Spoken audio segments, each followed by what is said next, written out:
A maddened former Marine, a 24-year-old student in the architectural school named Charles Whitman, first killed his wife and mother in their home. Then he fled to the top of the University Tower, a 27-story building, and from there shot to death at least 13 other people and wounded at least 31. The carnage did not end until police ended Whitman's life with several bullets. These images are more of war than of a small fast food restaurant in San Isidro.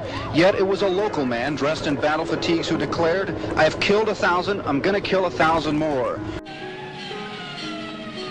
Other guests flee to the balconies, trapped between flames and bullets. A terrified black maid is told, "Don't worry, we're only shooting whites today." Then the snipers barricade themselves on the roof and shoot arriving firemen. Last night, the bodies were removed from the cafeteria where they had lain since the noon hour. The new pickup truck the killer had driven through the front window was still inside, with blood all over the front of it. He had gotten out of this pickup with a 9mm pistol and began shooting people.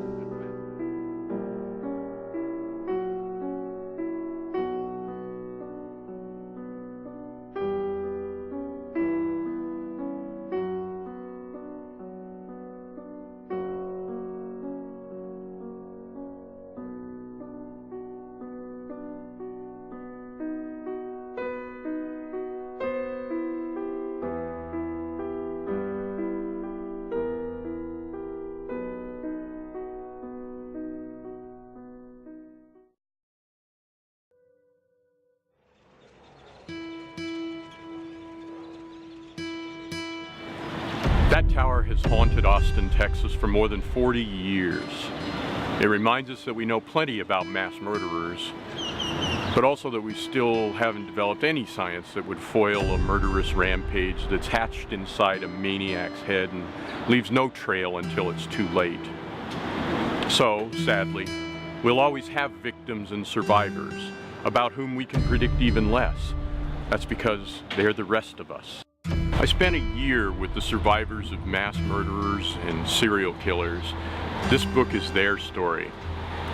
These 10 stories explore the moment when these survivors and their killers cross paths, but they also explore how they've coped with the pain over the years and what the ripple effect has been for them. Each is as much about surviving life as it is about surviving the tragedies themselves. These 10 survivors all came within a whisper of dying, even as people were dying all around them. Yet each understands that without forgiveness, they rot from the inside out. They don't excuse the behavior of monsters, and nor do they deny their own pain.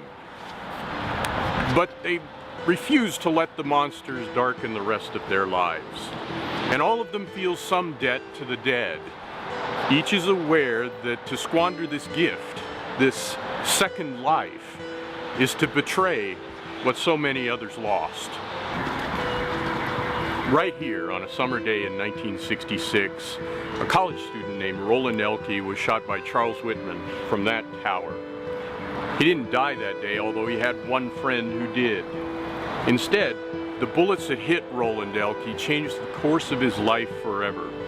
He survived his wounds, and he became a minister, a professor, and a father. This book is about the capacity of the human spirit to triumph over monsters.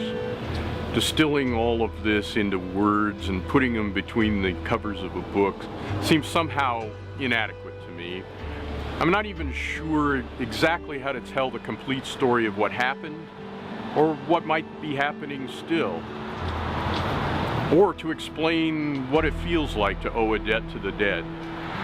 But I know this: it's spots like this one, it's places just like this. This is where their stories begin.